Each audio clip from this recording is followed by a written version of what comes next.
Guys तो कैसे आप सब, मैं हूं अभिषेक और आप सभी का स्वागत करता हूं मेरे एक और नए ब्लॉग पर।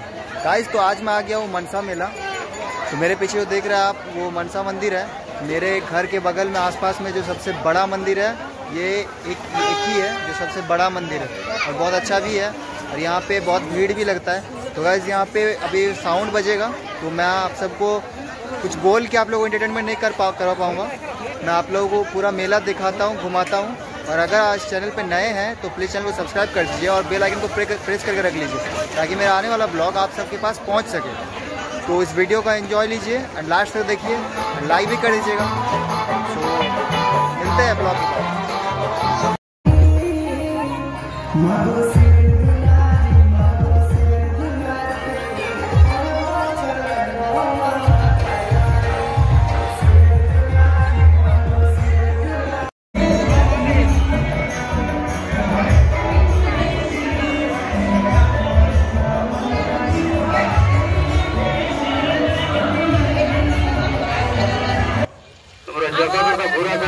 जल्दी मध्य मनसा मंदिर आसार चेष्टा करो करना खबर तो तुम जेखाने आছো मनसा मंदिर आसो वैद्य खबर तो तुम जेखाने आছো मनसा मंदिर आसो मधु खबर तो तुम जेखाने मंटू खबर तो तुम जेखाने आছো जल्दी मध्य मनसा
कैसे करम पूजा माई